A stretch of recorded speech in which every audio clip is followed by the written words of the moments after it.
I knew something was wrong the moment I opened the front door before I saw anything, before I heard anything.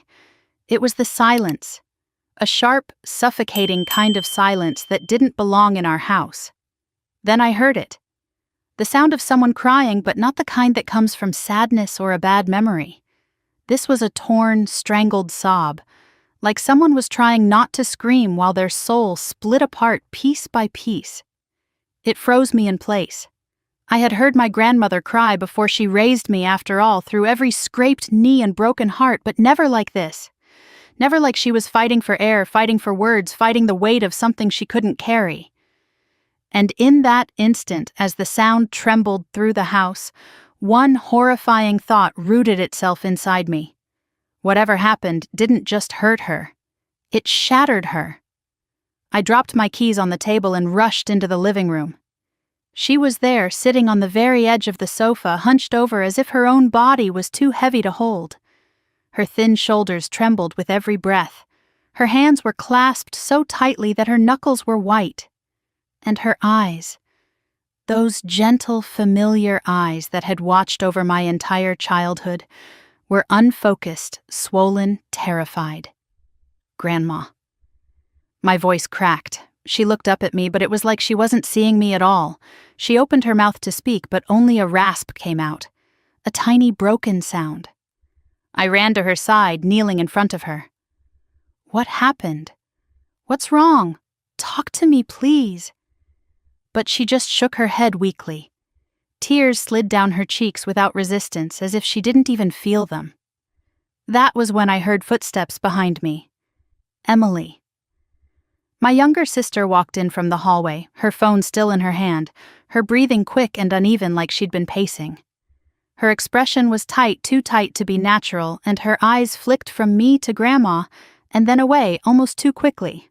"Oh, Nat," she said, forcing air into her voice. When I got here, she was already like this. I don't know what happened. Something in the way she said it made my stomach twist.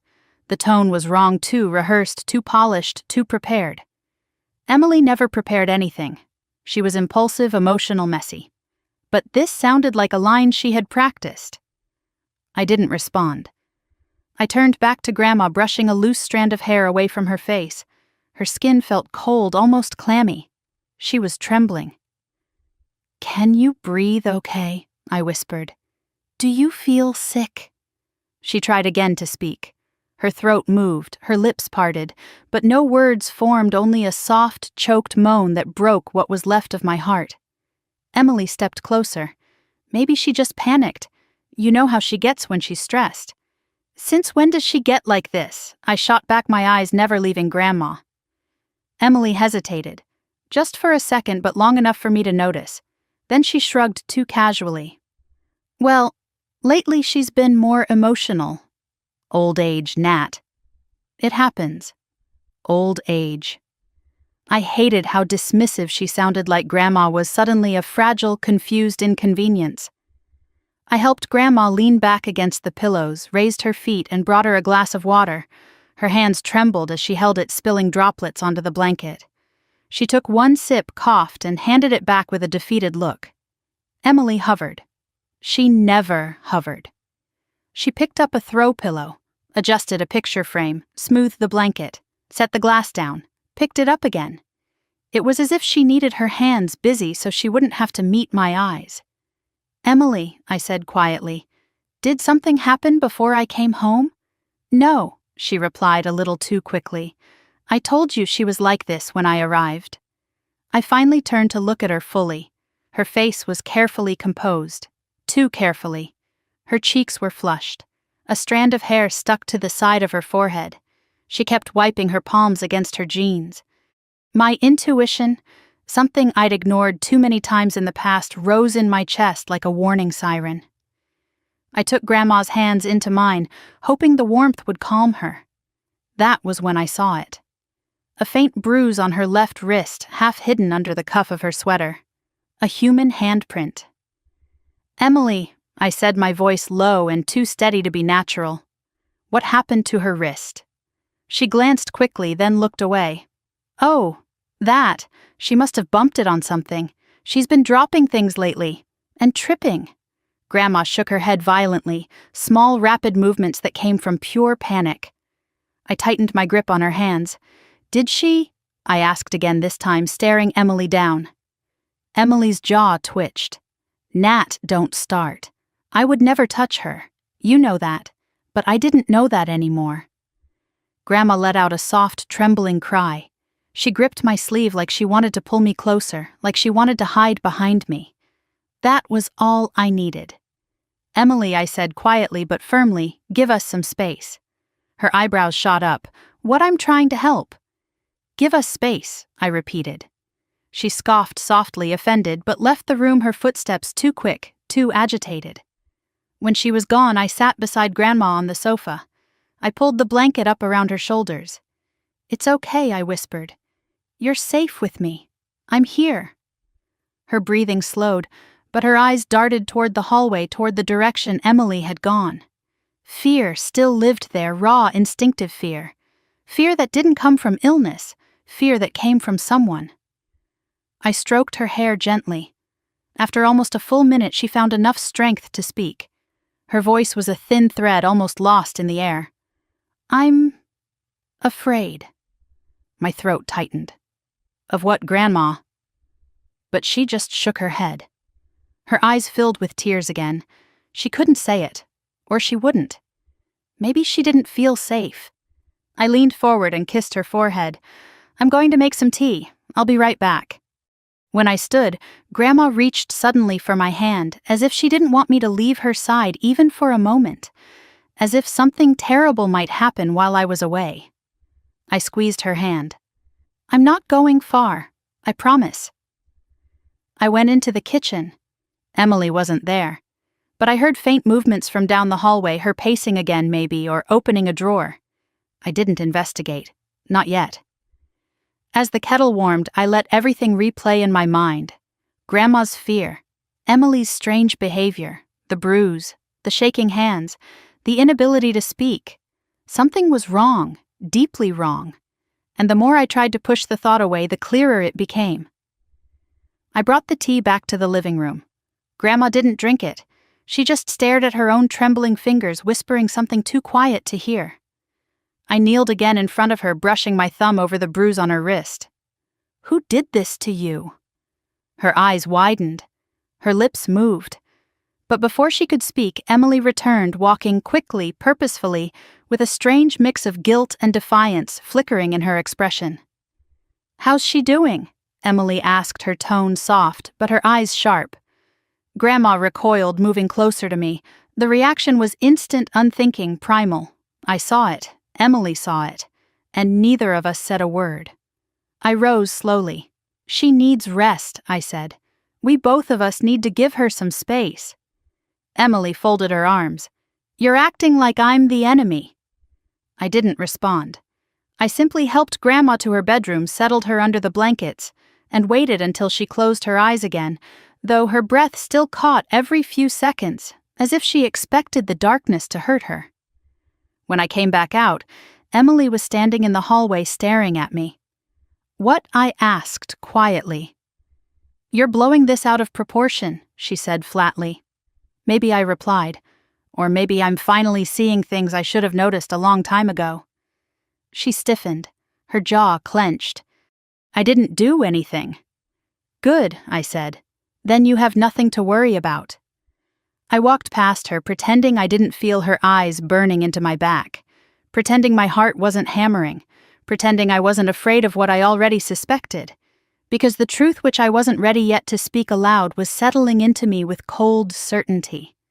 Whatever had happened in this house before I walked through the door, whatever had reduced my grandmother to a trembling, speechless shell, whatever fear I saw deep in her eyes, it had something to do with Emily. And I was going to find out exactly what. I barely slept that night. Every time I closed my eyes, I saw my grandmother's trembling hands, her wide, terrified eyes, the bruise on her wrist, the way she clung to me like she was drowning. And behind all of it, woven like a poisoned thread, was Emily's voice saying, "She was already like this when I arrived." I lay there for hours, staring into the dark, listening for the smallest noise from down the hall. The house felt wrong, heavy, suffocating, like it was holding its breath. Even the air seemed thicker than usual, full of something unspoken. Sometime near dawn, I finally drifted off, only to jerk awake to the sound of the bathroom door clicking shut. Quiet, careful, almost too careful. Emily. I heard the faucet run for a moment, then silence again. When she stepped out into the hallway, her footsteps were soft, hesitant, not like her usual impatient stomping. I held my breath listening as she moved down the hall, paused outside Grandma's room, and then continued to the kitchen. What was she doing? I sat up slowly, my heart thudding as I listened to the cabinet doors opening, closing, drawers sliding out, glass clinking. Not in a rushed, messy way. She was searching for something, or checking something. But the sun was barely up when I finally stepped out of my room. Emily was standing by the counter stirring something in a mug. Coffee, maybe. Or tea. Hard to tell. She froze when she saw me. "Morning," she said too cheerfully, her smile forced tight at the corners. "Morning," I answered, watching her closely. She pushed the mug toward me. "I made you tea. I didn't touch it." "Thanks," I said. "But I'm not thirsty." Her shoulders tensed for a moment before she slowly withdrew the mug. "Suit yourself." "What are you doing up so early?" I asked. She brushed her hair behind her ear, avoiding my eyes. "Couldn't sleep. Just worried about Grandma." Funny, she didn't look worried. She looked like someone waiting for news, anxious, irritated, impatient. I walked past her and peeked into Grandma's room. She was still asleep, curled beneath the blanket, fragile and small under the morning light. Her wrist was swollen now, the bruise darker. Seeing it again sent a sharp ache through my chest. I brushed her hair lightly, and she stirred, mumbling something I couldn't understand. I leaned closer. Her lips moved again, barely forming a word. "No, just that. One syllable. One plea." I tightened the blanket around her and stepped back, closing the door softly behind me. Emily was leaning against the counter when I returned, arms crossed, eyes narrowed. "Did she say anything?" "No," I replied. "She's resting." Emily bit her lip, not worried, frustrated. I sat down at the table, folding my hands to keep them steady. "Emily," I said carefully, "I need you to tell me the truth." "All of it. What happened last night before I came home?" Her head snapped up, eyes flashing. "I already told you. Nothing happened." "Why are you interrogating me like I'm some kind of criminal?" "I'm not interrogating you," I said, keeping my voice calm. "I'm trying to understand why Grandma is terrified, why she couldn't speak, why she has a bruise on her wrist." She slammed her mug down a little too hard. "Old people bruise easily. You know that. Not like that." Her jaw clenched. "What are you implying?" "I'm not implying anything," I said. "I'm asking." "Well, stop asking," she snapped. "You're making this worse." I didn't answer. Her defensiveness was speaking for her. She huffed and turned away, rummaging through the drawers again. It was the third time she'd opened the same drawer in less than 10 minutes. I watched her carefully. "What are you looking for?" She froze for a split second before slamming the drawer shut. "Nothing. You've opened that drawer 3 times, so I'm organizing." I glanced inside. The drawer was practically empty. Nothing to organize. Something cold washed over me. "Emily," I said softly, "did you take something from the house? From Grandma?" She spun around. "What are you even talking about?" Her voice was rising, not out of fear but anger. Anger that I was getting too close. "I'm talking about her medical papers, her bank statements, her insurance forms. They're missing." "They're not missing," she snapped. "She probably misplaced them. She forgets things all the time." "No," I said more firmly this time. "She doesn't forget things like that." Emily laughed bitterly. "Wow. Look at you, suddenly you're the perfect caretaker just because you visited last night. Where were you the past few weekends?" "Oh, right. Out with your friends, working late, living your life. Meanwhile, I'm here dealing with everything." I stiffened. The accusation hit hard, sharper than she intended. But beneath the guilt, something else grew: recognition. Manipulators loved shifting blame. "I'm not saying you haven't helped," I replied quietly. "I'm asking why you're acting like this. Why you're hiding something." "I'm not hiding anything," she yelled. The kettle clicked loudly behind her, a sharp metallic snap that made her jump. Her hands shook. I stood up slowly.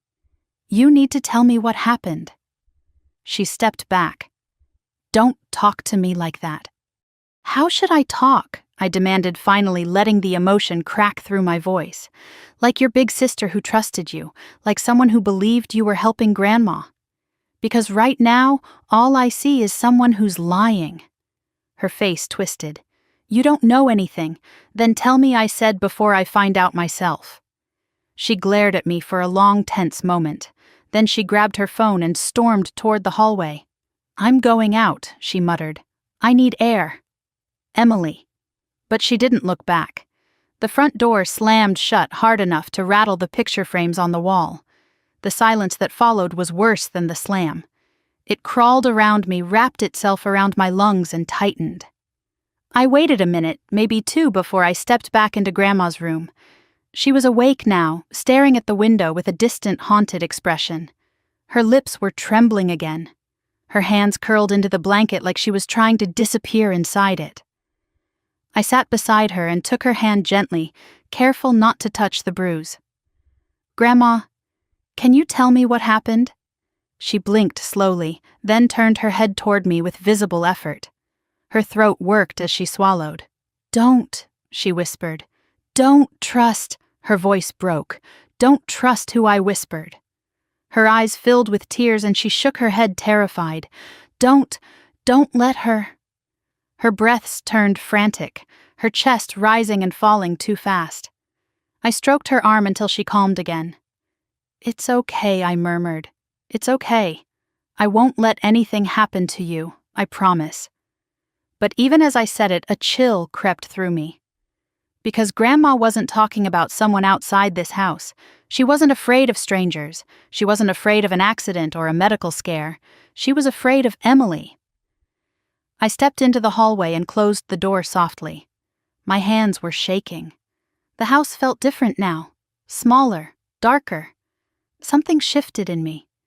I walked to the small utility room next to the laundry where the security system was installed, a leftover from when break-ins had been common years ago. Grandma never figured out how to use it, but I knew enough to check the recordings. I opened the door and felt my heart drop. The DVR console was on, lights blinking. But the cabinet that held the memory drive was slightly open. And the timestamps for last night were irregular. One block of footage, exactly 40 minutes long, was missing. Deleted. My breath caught. Emily knew about the cameras, and she had tried to erase something. I stared at the blank section on the screen, the empty timestamp where the footage should have been. My stomach twisted.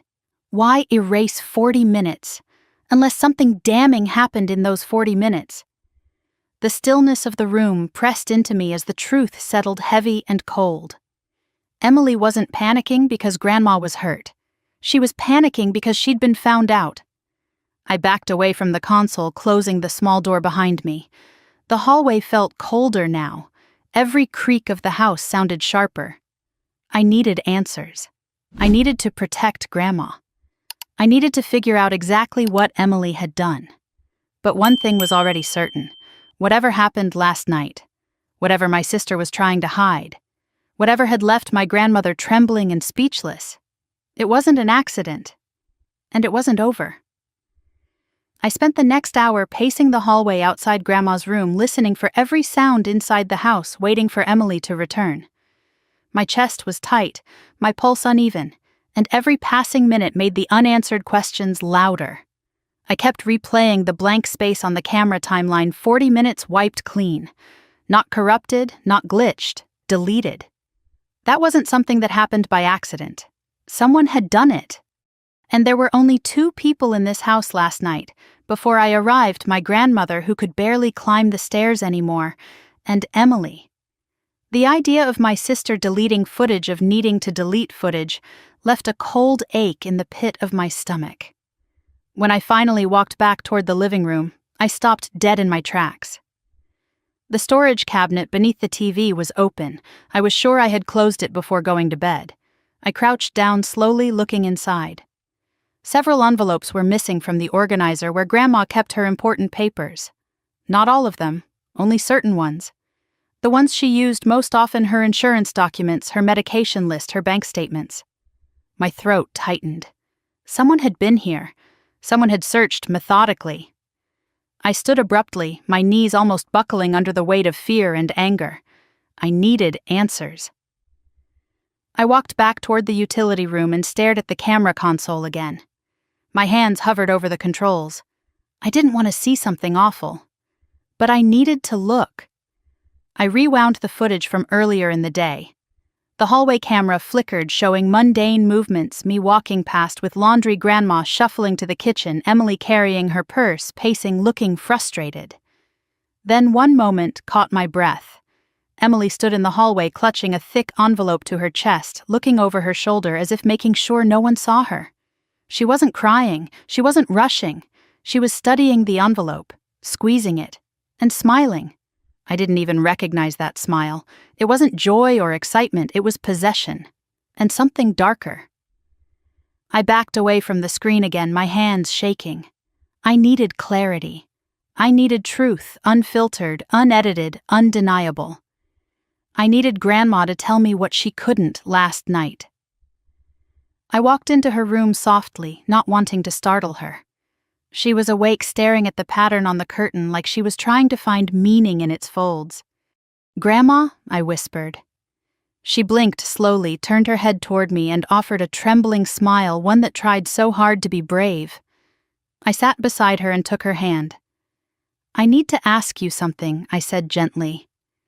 "And I need you to nod, or shake your head if you can't speak." "Okay." She swallowed and nodded weakly. My throat tightened at how fragile she looked. "Did something happen yesterday before I came home?" She nodded once, tears filling her eyes instantly. "Did Emily do something to you?" She hesitated for a moment, fear flickering across her face, and then painfully she nodded again. I had known. And yet hearing her confirm it felt like someone was driving a knife through me. "What did she do?" My voice shook. "Did she hurt you?" Her breath hitched. She raised her bruised wrist as high as she could, her fingers trembling. She grabbed you," I whispered. A small broken nod. I closed my eyes, fighting the burn of tears. Then something unexpected happened. She tugged at my sleeve, trying to pull me closer. When I leaned in, she whispered, "Paper." Her voice cracked, but she pushed again, desperate. "Paper. She made me—" She couldn't finish, but the meaning was crystal clear. Emily forced her to sign something. My heart thudded once, painfully hard. "Do you remember what the papers were?" Her face twisted, not with confusion but with shame. As if she was apologizing for something she had no reason to apologize for. She lifted her hand, miming a signature. "Did she make you sign more than one?" I asked. A faint nod. "How many?" She hesitated, her brows pinching as she tried to recall. Then she held up 2 fingers, then 3, then let her hand fall, overwhelmed. "So several. Multiple." My breath grew shallow. "Grandma," I whispered, "why didn't you tell me sooner?" She stared at me with watery eyes, lips trembling. Her throat worked as she tried to speak. I leaned closer, desperate to hear. "Scared," she breathed. She said, "She'd take you." My heart stopped beating for a second. Emily had threatened her, threatened to take something from her. "Take someone." "Take me," I whispered. Her eyes tightened and she nodded. Emily had told her grandmother she would lose me, lose her only family if she didn't sign. Manipulation in its cruelest form. A weapon aimed at an elderly woman's heart. I felt sick. But before I could ask, more footsteps sounded on the porch. Hard, hurried, deliberate. Grandma flinched instantly, her eyes darting toward the door. "It's okay," I whispered, squeezing her hand. "I'm here." But my own blood was running cold. I stepped into the hall just as the front door opened. Emily walked in, expression unreadable, eyes unfocused, like she had been crying or screaming in her car. "Where were you?" I asked. She hung her purse on the hook slowly, carefully, even though she usually tossed it wherever it landed. "I needed air," she said. "Is that a crime now?" Her tone was sharp, but her voice trembled ever so slightly. "You weren't answering your phone." I turned it off. "Why?" "Because," she snapped, "I didn't want to listen to you interrogate me all day." I stared at her. She avoided my eyes. Something inside me, something heavy and undeniable, shifted into place. "Emily," I said quietly, "we need to talk about the missing papers." She froze. Her spine straightened. Her eyes flicked to the side for a fraction of a second. "What missing papers?" she asked too casually. "The insurance forms, the bank statements, the medical records. They're not where they're supposed to be," she shrugged. "You know how Grandma is, always misplacing things." "No," I said firmly, "she doesn't misplace the important ones." "Well, then maybe you misplaced them while you were playing detective last night." I took a slow step closer. "And the cameras? The deleted footage. Are you going to tell me that's just Grandma being forgetful too?" Her mask cracked for just a moment, her eyes widening, jaw tightening. Then she smirked, though her lips twitched like she could barely keep the expression steady. "So that's what this is. You're spying on me now. I reviewed the footage because Grandma was terrified I shot back. And you were the only one here." "Maybe she fell," Emily said sharply. "Maybe she tripped. Maybe she forgot." "She's old, Nat. Old people do that. Not like this, not with bruises shaped like fingers." The words hung heavy between us. Emily swallowed hard, then she stepped closer, her face inches from mine. "You think I hurt her?" She whispered, her voice trembling not with fear but with fury. "You think I'm some kind of monster?" I didn't answer. My silence was its own confession. Her eyes hardened. "You're unbelievable." She grabbed her purse again. "Maybe I should just go, since you obviously don't want me here." Before I could respond, she stormed toward the door. "Emily, wait," she paused, gripping the handle. "Did you make her sign papers yesterday?" I asked, my voice shaking with a mix of fear and rage. She didn't turn around, but her shoulders went still. For 1 second, just one, I thought she might answer. Tell the truth. Break down. Something.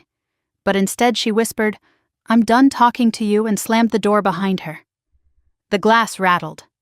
The silence that followed felt colder than the winter wind leaking through the frame. I stayed frozen for a moment, staring at the door, listening to the fading sound of her footsteps on the porch. Then I walked back to Grandma's room. She looked at me through half-open eyes, searching my face with quiet desperation. I sat beside her again. "She didn't answer," I whispered. "But you did." Her fingers curled around mine, gentle but firm.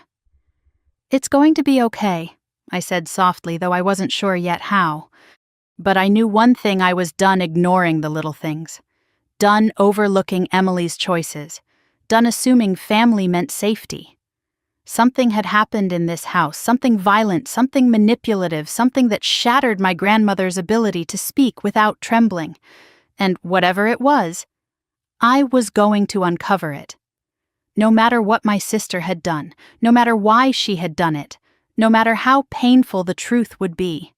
Because Grandma deserved safety, she deserved dignity, she deserved justice.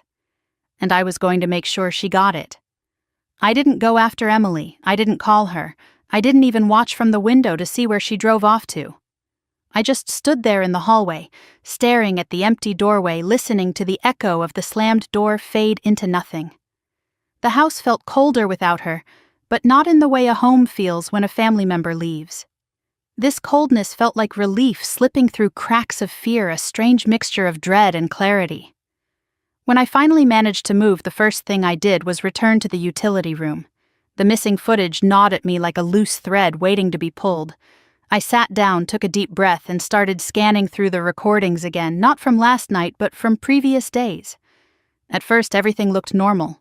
Grandma watching her morning shows, moving slowly around the kitchen, taking afternoon naps. Emily coming and going with her purse, sometimes looking annoyed, sometimes pacing while on the phone. Nothing overtly wrong.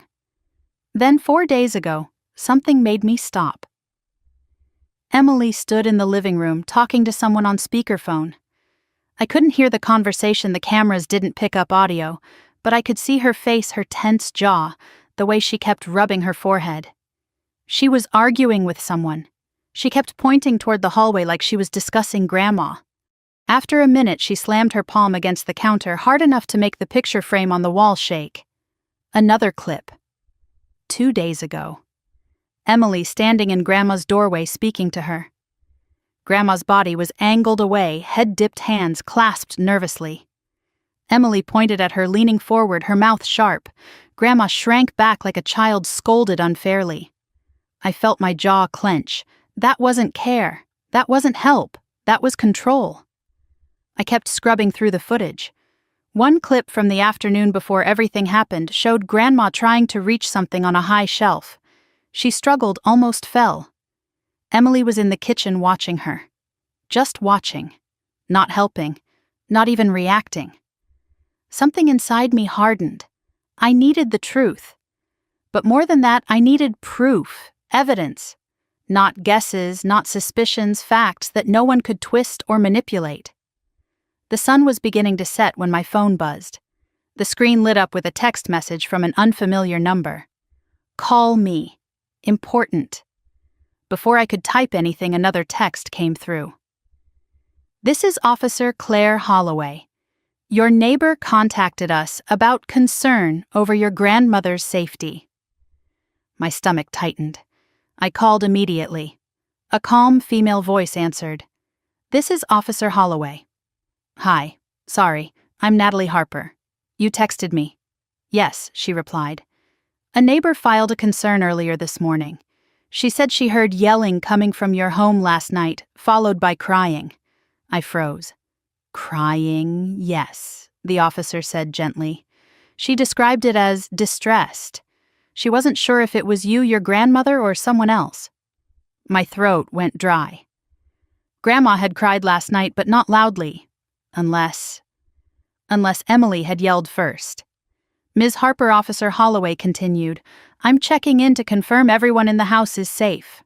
Safe. The word hit me differently now. Yes, I said automatically, we're okay. Is your grandmother currently with you? Yes, she's resting. And is there anyone else living in the home? A sibling, perhaps. I hesitated for only a moment. My sister. But she's not here right now. There was a pause. Would you like us to send someone to do a safety check?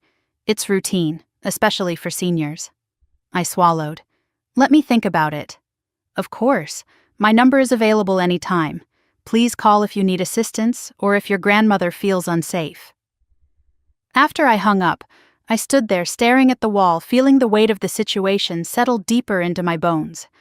Someone from outside had heard something last night. Someone unrelated, someone neutral. And they thought Grandma might be in danger. My hands started to shake. I needed more than camera footage. I needed professional help, guidance, protection, evidence handling. I made a decision. I went to my room, pulled out my laptop, and searched for elder abuse resources, hotlines, legal options, steps to take when a family member is involved. Every link made my stomach twist. Every definition mirrored something I had seen in my own home: intimidation, coercion, isolation, forced signatures. Words I never imagined associating with my sister. When I returned to Grandma's room, she was awake again, her eyes fluttering open as I approached. I sat beside her and brushed her hair gently. Grandma, I whispered, I'm going to help you. But I need to know something. Did Emily force you to sign more than one paper? Her lip trembled. She nodded. Do you know what any of them were for? Her breathing hitched. She shook her head slowly. She said, for bills? My heart twisted painfully.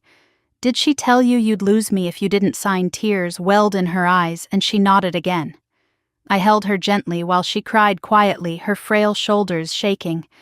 I rubbed her back, whispering apologies, even though none of this was her fault. A sudden vibration from the nightstand startled both of us. My phone, a text message. It was Emily. "We need to talk." Before I could respond, another message appeared. "Don't do anything stupid. And then I'll be home in an hour." A dark chill crawled up my spine. Grandma saw the look on my face and grabbed my wrist weakly. "No," she whispered. "Nat, don't. Let her—" "I won't," I said firmly. "I promise." But my heart was pounding. I couldn't face Emily unprepared. Every instinct screamed that whatever she wanted to talk about was not harmless. She wasn't coming back because she cared. She was coming back to regain control. I stepped out of the room, shutting the door softly behind me, and walked straight to the living room. My hands moved on their own as I pulled out my phone and texted back, "We'll talk when you get here." But as soon as the message sent, I turned on every backup camera, every secondary recorder, every device with a lens. I placed my phone on the shelf with the screen facing out. I positioned my grandmother's old tablet on the table, pointed toward the living room. Then I checked the hidden camera behind the bookshelf, a tiny lens I had forgotten existed until now. Everything was recording. Everything. By the time 30 minutes passed, I had set up enough evidence gathering to record a documentary. But that wasn't enough. I needed help. I needed someone else to witness the truth. I scrolled through my contacts until I reached Uncle Marcus, my mother's brother. Strong, level-headed, the one person who had always been there without failing. He lived 40 minutes away. My thumb hovered over the call button. Would involving him make things worse? Would Emily lash out harder? Would Grandma feel exposed? But then I remembered her trembling voice, her bruised wrist, her desperate whisper begging me not to trust Emily. I hit call. He answered immediately. "Nat, everything all right," my voice cracked. "Uncle Marcus, can you come here? Please, it's important." The pause on the other end was brief but heavy. "I'll be there as fast as I can." I swallowed hard, relief washing through me so intensely I almost cried. "Thank you." "Nat," he said softly before hanging up, "stay with your grandmother. Don't be alone with Emily until I get there. Don't be alone with her." The fact that he said it so instinctively sent another chill through me. Grandma wasn't the only one afraid. I checked the time. Emily could walk through that door any minute. My pulse raced with every passing second, every distant car sound, every creak of the floor. I closed the curtains, turned on the living room light, tidied up papers, and then deliberately spread them again, messy enough to make her uneasy, to make her think I had found more than I had. Let her fear being exposed, let her lose control before she even stepped inside. When footsteps finally echoed on the porch, heavy and falling too quickly, my entire body stiffened. The front door opened without knocking. Emily stepped inside, her eyes sharp, her expression tight, her movements restless. She looked at me first, then at the living room, scanning for clues. "What did you find?" she demanded. Not hello. Not how is Grandma, just that. "I found enough," I said, keeping my voice steady, even as my pulse pounded in my throat. She closed the door gently, too gently, a deliberate quietness that felt threatening in its restraint. "Nat," she said, voice lowered, footsteps slow as she approached me. "I really hope you didn't go snooping where you shouldn't." I straightened, looking her dead in the eyes. "I'm not afraid of you." A small, humorless smile tugged at her lips. "Maybe you should be." The words hung in the air like smoke, dark, suffocating, unmistakably real. My heartbeat roared in my ears, but I didn't move. I didn't flinch. I didn't back away. Instead, I whispered, "Uncle Marcus is on his way." Something flickered in her expression. A blink, a tightening of her jaw, a glimpse of fear beneath the anger. Good. Let her feel cornered. She opened her mouth to speak, but I cut her off. "We're going to get to the bottom of this," I said. "Together. With witnesses. With proof." Her nostrils flared. You think you know what's going on, but you don't. You have no idea. Then tell me, I challenged. She stepped closer, inches away, her breath sharp against my cheek. The truth, she whispered, would ruin everything. I didn't blink. Maybe it should. She stared at me, a storm building behind her eyes. And for the first time in my life, I wasn't sure what my sister might do next. Emily didn't move at first. She stood there in the middle of the living room, breathing hard through her nose, fists clenched at her sides. Her eyes kept darting toward the camera console room, toward Grandma's bedroom door, toward the half-open drawer where papers were scattered. She was calculating, assessing, trying to decide which version of herself she needed to wear. For a moment, neither of us said anything. Then she laughed, short, brittle, utterly humorless. "You're really blowing this out of proportion, Nat." "I'm not," I replied quietly. "I'm finally seeing what's been happening." She paced a few steps, running her fingers through her hair, muttering to herself, "God, you always do this. You get one idea in your head and suddenly you're Joan of Arc." "I saw the footage," I said. Her steps froze. She turned slowly. "What footage?" "The hallway camera. The one you didn't know was still working." Her lips parted, then pressed into a thin line. "You're lying." I held her gaze.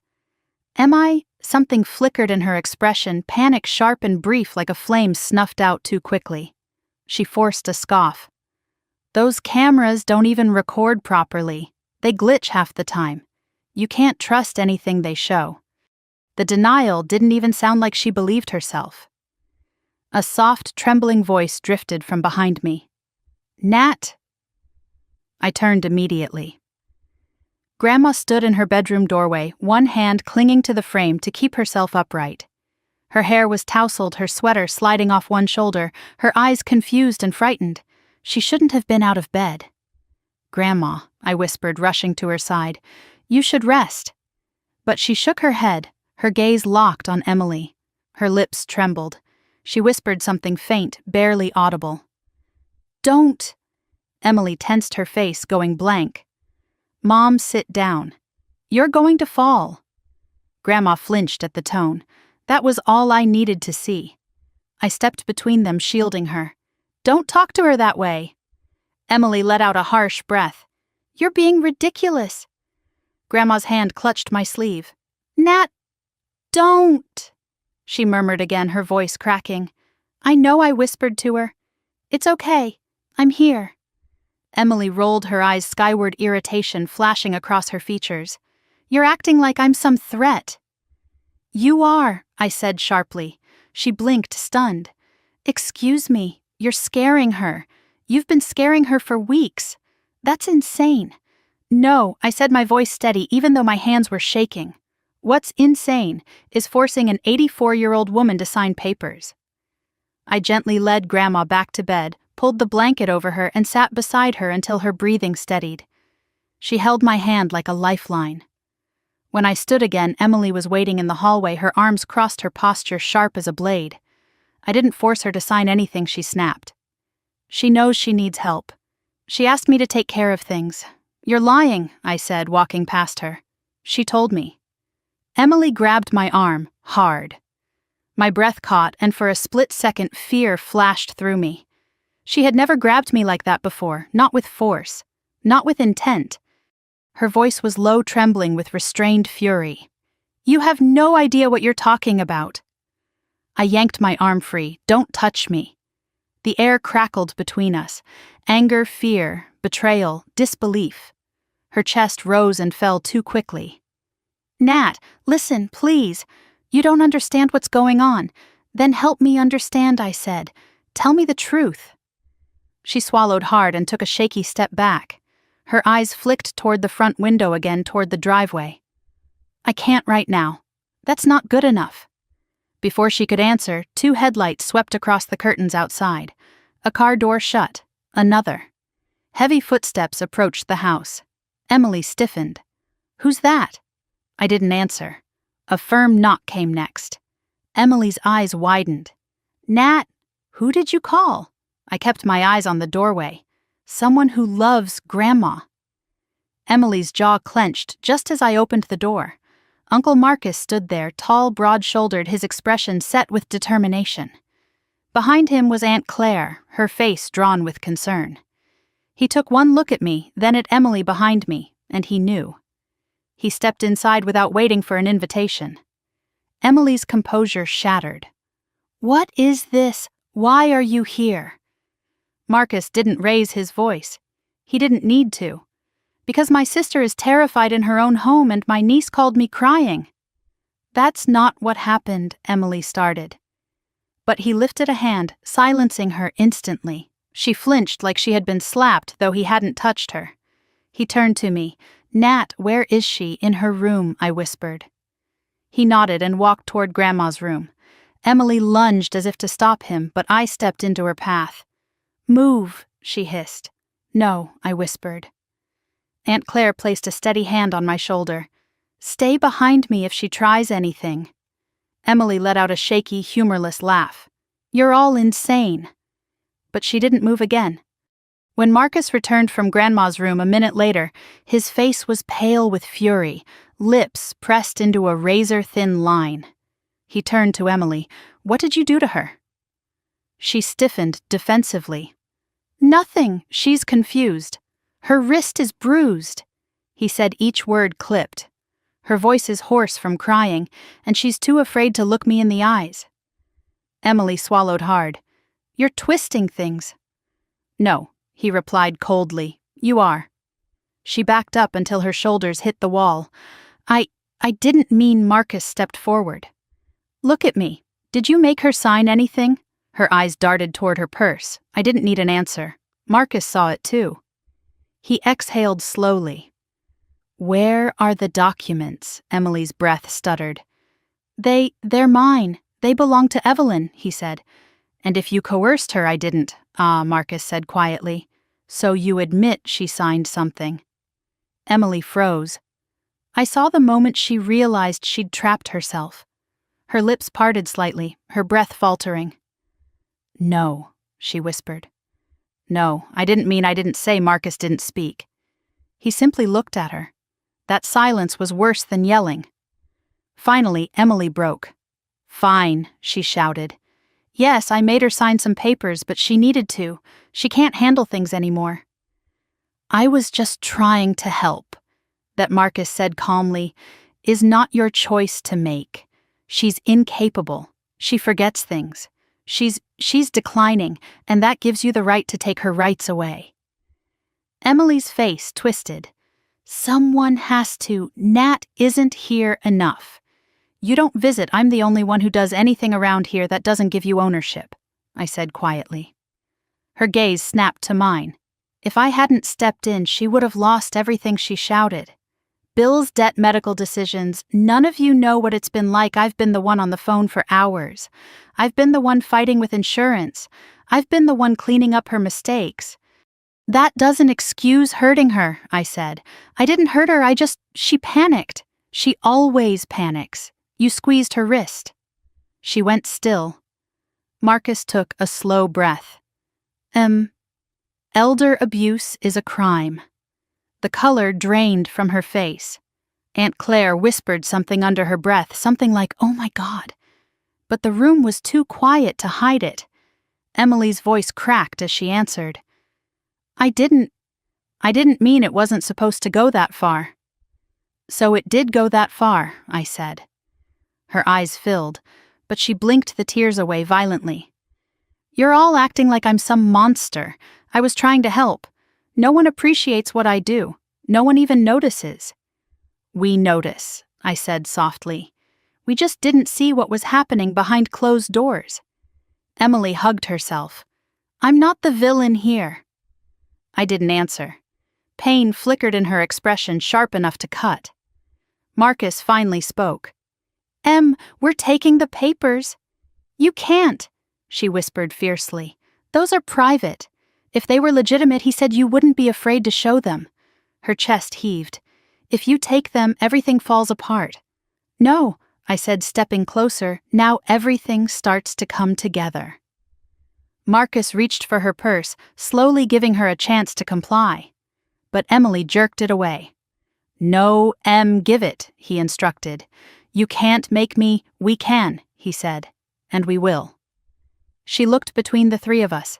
Me, Marcus, Claire, and something inside her cracked a jagged fracture spreading across whatever story she'd been telling herself. Then she screamed. A raw, panicked, desperate sound, not anger but terror. She ran for the door. Marcus caught her arm before she made it 2 steps. "Stop!" She thrashed, sobbing now, her hair falling over her face. "Let me go. You don't understand. You're going to ruin everything." Claire grabbed her other arm carefully. "Em, calm down. No one wants to hurt you." "No," she screamed. "You're all against me." "You're all trying to make me look crazy." "No one said that," I replied. "Liar." Her voice shattered into a broken sob. "I did all of this for her," she cried. "For Grandma. For us. You don't know what I've been dealing with. You don't know how close we were to losing everything." "Then why delete the footage?" I whispered. She froze. A silence fell heavy over the room. Marcus's eyes widened. "What footage?" Emily shook her head violently. No, I didn't. I didn't delete." "Yes," I said softly. "You did." Marcus stared at her in disbelief. What did you do?" Her breath hitched. Her body went slack, all fight, draining out of her in an instant. "I just wanted to fix things," she whispered. "I didn't mean for any of this to happen." Marcus took her purse gently, no longer needing force. She didn't resist. When he opened it, the sound of rustling papers filled the room. Legal forms, bank forms, insurance claim authorizations. One document titled, "Durable Power of Attorney," signed. My grandmother's signature shaky and uneven. Marcus's voice was barely audible. "My God." I reached for the wall to keep myself standing. Grandma hadn't stood a chance, not with fear used as a weapon, not with manipulation disguised as help, not with my own sister orchestrating it. Emily sank to her knees, sobbing into her hands, and all I could think was that the truth had finally broken open and nothing in our family would ever be the same again. Marcus didn't say a word as he sifted through the papers he had pulled from Emily's purse. His silence was worse than anger, worse than shouting. He looked like a man standing over the wreckage of something he thought was unbreakable. Aunt Claire stood beside him, hands pressed to her mouth, her eyes wide with disbelief. Emily stayed on the floor, her knees drawn up, her fingers tangled in her hair, as if trying to hold herself together. Her sobs came in small, painful bursts, trembling through the tense air. I stood frozen in the middle of the living room, unable to move or think clearly. It felt like the room had tilted, like gravity had shifted, like nothing was stable anymore. Finally, Marcus exhaled a long, slow breath and looked at me. "Nat," he said gently, "we need to keep these somewhere safe." I nodded automatically, still staring at the stack of papers. Grandma's shaking signature, the dates, the titles, the legal jargon that only had one meaning: control. Everything inside me twisted. I felt sick. Emily wiped her face with the back of her arm and looked up, her mascara smudged her cheeks blotchy. "I wasn't stealing anything," she whispered. "I wasn't." Marcus didn't raise his voice. He didn't even sound angry when he answered. That made it worse. "You coerced an elderly woman to sign away her rights." "I didn't," Emily cried. "She agreed. She said she needed help. She was terrified." I cut in sharply. My voice cracked. "That's not help." Emily glared at me like a cornered animal. "You're twisting everything." "No," I said softly. "You are." She let out a strangled sound, a mix of frustration and desperation. "I was trying to fix things. I was trying to keep us from losing everything." Marcus frowned. Losing what? Emily looked down, picking at her nails, her breath uneven. For a long moment she didn't answer. Then, in a voice so small I almost didn't hear it. "The house." A chill ran through me. "What are you talking about?" Her body trembled. "There was a notice. A few months ago." "What notice?" Marcus demanded. Emily squeezed her eyes shut. "A debt notice. Medical debt. Insurance changes. Something messed up in the system. Grandma's coverage changed and my stomach flipped. Why didn't you tell me?" She lifted her chin, her eyes blazing with sudden anger. Because you're never here. You show up once a week, maybe twice, and think that makes you the savior of the family. That's not fair, I whispered, though. Part of me wondered if she'd been carrying resentment long before this moment. I handled everything, Emily continued, her voice trembling. Every appointment, every pharmacy call, every bill negotiation. And do you know what was happening while I was doing all that? She pointed at me with a shaking finger. You were going out, having dinners with friends, working late, living your own life. That doesn't excuse hurting her, I said. I didn't hurt her. She yelled, then recoiled as if the sound of her own voice had slapped her. I mean, I didn't mean to. She wouldn't listen. She wouldn't cooperate. She panicked about everything and I snapped. Snapping is yelling, I said quietly. Not grabbing, not forcing signatures, not deleting footage. Emily's eyes flashed with alarm at the last part. She looked toward the camera room again, her breathing speeding up. Marcus caught the glance. His expression hardened. You tampered with the recording system. She shook her head frantically. No, I didn't. I was just M. Marcus said don't lie anymore. Not now.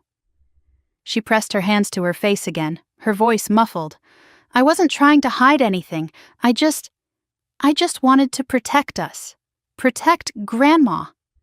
By controlling her, I asked. By scaring her. You don't understand, she whispered.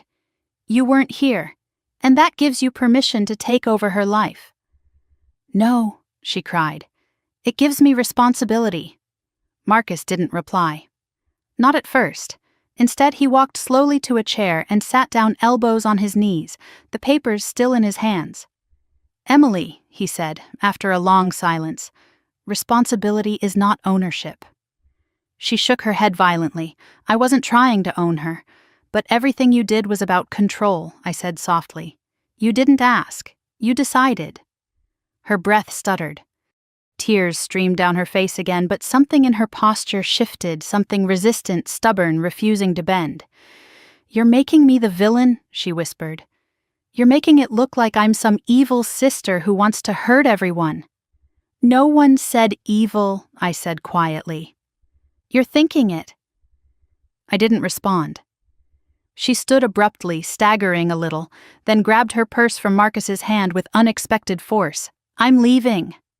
Marcus rose instantly. You can't. Yes, I can, her voice cracked. I'm not staying here where everyone hates me. No one hates you, Aunt Claire said gently, but Emily was already shaking her head. Yes, you do. Marcus held up a hand. You're not leaving with those papers. Emily clutched the purse against her chest. They're mine. They're evidence. He corrected his tone, calm but unyielding. We're not letting you walk away with them. Her face crumpled. Evidence of what? That I helped Grandma. That I tried to keep her from losing everything. Evidence that you manipulated her. Her expression changed, instantly, rage flashing like lightning across her face. You don't know what you're talking about. I know enough, Marcus said. No, she whispered. You know nothing. She turned on me, fury burning in her eyes. You think you're so perfect. You think you know what's best for everyone. But you're clueless. Absolutely clueless. I swallowed hard, forcing myself not to look away. If I'm clueless, then tell me the truth. For a moment I thought she would. Her chest rose and fell sharply, her lips trembling, her eyes flickering with 1,000 conflicting emotions. But then her expression hardened into stone. No, she spat. You don't deserve the truth. Marcus stepped closer. But she bolted. Straight through the hallway. Straight toward Grandma's room. Panic ripped through me. I sprinted after her. Emily, stop. She reached the door before I did and shoved it open so hard it banged against the wall. Grandma jerked upright, startled, her hands flying to her chest. Emily pointed at her, voice trembling with raw desperation. Tell them I didn't hurt you. Grandma shrank back, eyes wide with terror. My heart shattered. Emily, step away from her, I said sharply. She didn't move. Tell them she begged. Tell them the truth. But Grandma was sobbing now, shaking uncontrollably. Her hands curled into fists against the blankets. Marcus appeared behind me, his voice low and commanding. "Emily, step away. I didn't do anything," she screamed. "She's lying. Everyone's lying. No one is lying," I said, my voice barely holding together. "You scared her." "I didn't," she sobbed. She wouldn't listen. I needed her to." She stopped, because Grandma whispered a single broken word: "Please, stop." Emily froze. Then she looked at me with a face I will never forget as long as I live. A face filled with horror, shame, rage, grief, all tangled, all fighting, all drowning each other. "I didn't want this," she whispered. "I never wanted this. I know," I said softly. "But it still happened." She stared at me, trembling head to toe. "You're going to destroy me." "You destroyed yourself," Marcus said quietly. Emily lowered her head, her tears falling silently onto the wooden floor. For the first time, she didn't argue, didn't shout, didn't deny. She just broke, completely, utterly. The room filled with the sound of her sobbing, raw, guttural, childlike. Grandma cried too, the fragile sound barely rising above a whisper. Aunt Claire covered her mouth, her shoulders shaking. Marcus stood like a man grieving something he couldn't name. And I felt everything at once. Fear, anger, relief, sadness, a grief so deep it scraped the edges of my chest. When Emily finally lifted her head, her face streaked with tears, she whispered, "What happens now?" I didn't have an answer. No one did. But the truth was finally out in the open, exposed like a wound that could no longer be hidden. And nothing about our lives would ever be the same again. Emily didn't speak again after that. She just sat on the floor in the corner of Grandma's room with her back against the wall, knees drawn up, arms wrapped tightly around herself, like she was trying to hold all her broken pieces in place. Her breathing came in soft, uneven gasps, the kind that made her shoulders tremble every few seconds. Grandma, still shaking, stared at her with a mixture of terror and grief. She whispered my name faintly, almost like a plea, and I rushed to her side, sitting on the edge of the bed and taking her hand gently. "It's okay," I whispered, even though nothing felt okay. "She's not going to hurt you." Emily flinched at that, her eyes flicking toward us before she buried her face in her hands again. The silence that followed was thick with everything none of us knew how to say. Marcus finally stepped forward, his voice calm but firm. "Emily, we need to go into the living room. Give her space." "I don't want to leave her," Emily whispered through her fingers. "You're scaring her," I said, quietly stroking Grandma's hand. Emily lifted her head just enough to look at me. Her eyes were red, swollen, almost hollow. I didn't mean to. Marcus reached down and offered her his hand. "Come on, sweetheart." She hesitated, then let him help her up. Her movements were exhausted, mechanical, as if she didn't fully recognize where she was or what she'd done. Marcus guided her toward the hallway, while Aunt Claire stayed behind with Grandma, speaking softly to her, soothing her trembling. I stepped out into the hallway and closed the bedroom door gently, sealing Grandma in a small bubble of safety. The moment the door clicked shut, Emily's composure snapped again. She turned toward me, eyes glassy with desperation. "Nat, please, don't report this. Please don't let him take the papers. Please don't tell anyone." "Emily," I said, keeping my voice steady even as my heart hammered, "it's too late for hiding." She shook her head violently. No, you don't understand. If this goes out, if anyone finds out what she signed, I could lose everything. My job, my apartment, my life." Marcus stepped between us, his voice low. "Your life isn't over, but your actions have consequences." Emily let out a hysterical laugh. "Consequences? For trying to help, for being the only one who actually cares about what happens to Grandma's future." "You hurt her," I said, my voice cracking. "You scared her. You threatened her." "I didn't threaten her," she shouted. I told her that if she didn't get her affairs in order, things would fall apart, that she might lose her house, that you might move out, she cut herself off abruptly, eyes widening. "That you what?" I asked softly. Her lips trembled. "Nothing." Marcus folded his arms. Finish the sentence. No. Emily. She shook her head, panic bubbling up again. No. No, I'm not saying anything else without someone twisting it. I already see what's happening. You're all making me into some monster. No one has to make you into anything I said. Your behavior speaks for itself. Emily's mouth opened, but no insult came out this time. Instead, she let her back slide down the wall until she was sitting again, hugging her knees tightly. I didn't mean to hurt her, she whispered. I just wanted her to listen. A long silence filled the hallway. Marcus finally exhaled. Nat, let's sit down. We need to decide our next steps. Emily snapped her head up.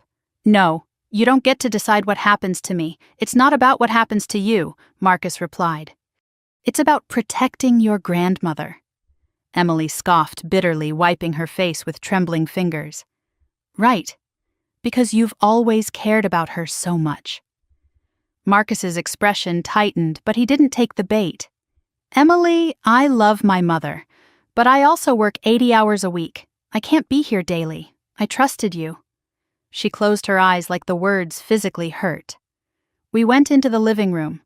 The tension followed us like a shadow. Aunt Claire joined us shortly after closing Grandma's door gently behind her. She's calmer, she said softly, but she's terrified that Emily will come back in. Emily winced, curling in on herself even more. We all sat me on the couch, Marcus in the recliner, Claire beside me. Emily stayed on the floor, her back against the cold coffee table. For a moment, the only sound was the ticking of the living room clock. Marcus finally broke the silence. Nat, have you contacted anyone? Authorities, Adult Protective Services? Emily's head snapped up. What? No. I swallowed hard. I haven't called anyone yet. Officer Holloway reached out earlier. Our neighbor reported hearing crying last night. Emily's face went chalk white. Someone called the police. Not because of us, I said, because they were worried about Grandma. Emily pressed her hands against her face again. Oh, God. Marcus leaned forward. Nat, listen. You can't handle this alone. You shouldn't. I know, I whispered, staring at my hands. Emily looked up sharply. You're not doing this. You're not going to throw me into a system that ruins lives. No one wants to ruin your life, Aunt Claire said gently. Yes, they do, Emily shot back. That's what this is. This is all about punishing me because I tried to take responsibility wrong, I said quietly. This is about protecting the woman who raised both of us. Emily's breath hitched. She blinked rapidly, shaking her head. She chose me, she said firmly, though her voice wavered. She wanted me to handle things. She told me she was afraid of you, I whispered. Emily's face cracked again, pain, anger, disbelief warring beneath the surface. She didn't mean that. She's confused. She's old. That doesn't make her delusional, Marcus said. Emily's lips parted as if to argue, but nothing came out. The silence returned, pressing down on us like weight. Marcus broke it again. We need to secure the documents. Nat, do you have somewhere safe we can put them? I nodded. Yes, my safe at work. It's fireproof, password protected, and no one has access except me. Emily flinched like I'd struck her. Marcus began gathering the papers, stacking them neatly. Tomorrow we'll take them to an attorney. Emily shot up from the floor, panic flooding her expression. No, no, no, no, you can't. You can't involve lawyers. Marcus leveled her with a steady gaze. We have to. She stared at him with pure dread. Please, Marcus, if those documents get reviewed, I could... She swallowed hard. I could go to jail. No one said anything. She took a shaky step toward me. Nat, please, please don't do this. I'm your sister. My voice came out small but steady. And she's our grandmother. Emily's face contorted. I didn't mean to hurt her. I got overwhelmed. I was scared. Everything was falling apart and I didn't know what to do and she wouldn't listen. You still had no right, I said quietly. A wild, haunted look filled her eyes. So what, you're going to throw me away after everything I've done? No, I said firmly. I'm going to stop you from hurting her again. She let out a low, broken sob. Aunt Claire reached toward her, but Emily jerked away. Don't touch me, Marcus stood towering over her. Emily, sit down. No, she whispered fiercely. I know what you're doing. You're trying to trap me. No one wants to trap you, I said. Emily laughed bitterly. You think I don't see it? The way you're all looking at me like I'm dangerous, like I'm some kind of criminal? Marcus didn't flinch. You coerced an elderly woman into signing legal documents. That is a crime. Emily shook her head violently. No. I was protecting us. I was making sure we didn't lose everything because of stupid bills and stupid bureaucrats and Grandma's stupid failing memory. The words hung in the air, jagged and ugly. Aunt Claire whispered, horrified. Emily slapped a hand over her own mouth, realizing too late what she had said. I felt something inside me snap, not anger, not even sadness. Something quiet, something final. Marcus exhaled slowly. This isn't safe anymore. Emily's chest heaved. Safe. I've been keeping this family safe for months. You've been drowning, I said softly. And instead of asking for help, you dragged Grandma down with you. She stared at me, eyes full of devastation, like she was realizing something she had been refusing to see. I didn't want to be alone in it, she whispered. I closed my eyes for a moment. When I opened them, Marcus was already dialing a number on his phone. Emily's voice shook. What are you doing? A wellness check, he said calmly. A report, a request for guidance. This has gone too far. Emily stepped back, shaking her head. No, please don't, Emily, I whispered. Stop. Let him talk. This isn't punishment, it's protection. For Grandma, and maybe for you too. No, she screamed. You're all against me. She ran toward the door. Marcus lunged and blocked her path. You're not leaving. She sobbed, clawing at his arm, trembling violently. Please don't do this, Nat, please. I felt tears burning my eyes as I whispered, I'm sorry. She froze at the sound of my voice. Then she crumpled to the floor, sobbing like a child broken lost, and finally out of ways to hide from the truth. And as I watched her cry as Grandma lay trembling in the next room, I realized something with painful clarity. We had reached the point of no return, and nothing we did from here on out would be able to undo the damage already done. Emily didn't get up from the floor for a long time. She stayed curled in on herself, shaking her breath, coming in ragged little gasps that sounded like someone trying to breathe through a collapsing chest. Marcus stood by the doorway with the phone still in his hand, waiting for the dispatch officer to return to the line. Aunt Claire quietly fetched a glass of water that Emily never reached for. I couldn't look away from her. Part of me wanted to crouch down beside her and put a hand on her back like I used to when we were little, and she skinned her knee.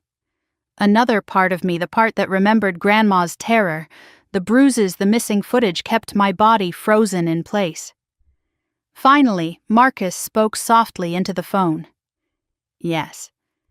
Yes, thank you. We'll wait here. He hung up, rubbing his forehead as though trying to press away a migraine. His voice was low, but steady. They're sending an officer to check on the household and talk to everyone involved. It's not an arrest. It's a welfare and safety assessment. Emily lifted her head at that, her eyes swollen and desperate. No, please no. I can't talk to the police. You can't make me do that. No one is making you, Marcus said, but they need to hear what happened. She shook her head violently. They'll twist everything. They'll make me sound like a monster. You need help, Em, Aunt Claire said gently. Emily laughed a sharp, broken sound. Help, this is help, calling the police on me. No, I said quietly. Protecting Grandma is help.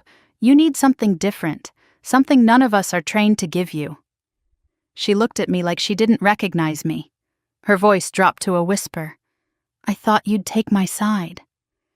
I felt that sentence like a punch to the chest. There are no sides, there's just right and wrong. She closed her eyes. Easy for you to say. I didn't answer. What was there to say? Nothing would make this moment hurt less. A soft knock at the front door interrupted the thick silence. Marcus stiffened and went to open it. An officer stepped inside, mid-30s, calm demeanor, kind eyes. A woman wearing a Navy uniform with a badge that read Holloway. The same officer who called earlier. "Good evening," she said quietly. "We received a wellness request." "May I ask who placed the call?" Marcus raised his hand. She nodded. "Thank you. And the senior in question, where is she? In her room?" Aunt Claire replied. "She's resting, but she's shaken."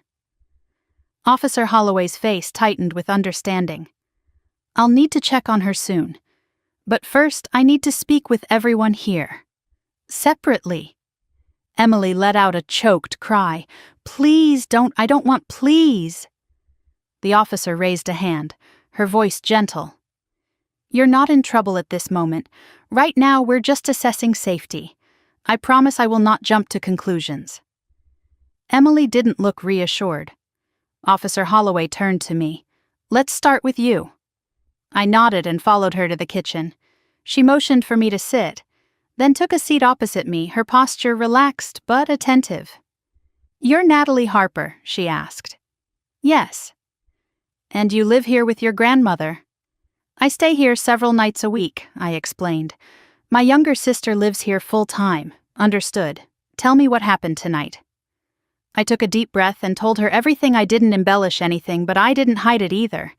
The missing footage, Grandma's bruised wrist, the forced signatures, Emily's meltdown. My voice trembled a few times, especially when I described Grandma's fear, but Officer Holloway never interrupted.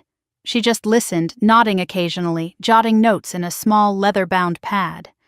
When I finished, she closed her notebook gently.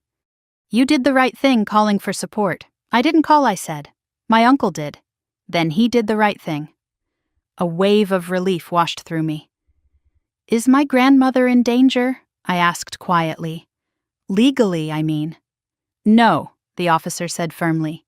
"She is the victim here, not the perpetrator." That word victim sat heavily on my chest. "Is my sister going to be arrested?" She didn't answer immediately. "That depends on the full statements, the condition of your grandmother, and whether there is evidence of coercion or physical harm." "There is," I whispered. She nodded slowly, and I realized she wasn't ignoring that she was documenting it. After she finished with me, she asked to speak with Marcus and Claire. I waited in the hallway, wringing my hands, pacing back and forth. When she finally returned to the living room, she knelt gently in front of Emily, who was still sitting on the floor, like she no longer had the strength to stand. "Emily," Officer Holloway said softly, "can we talk?" Emily didn't look up. "I don't want to."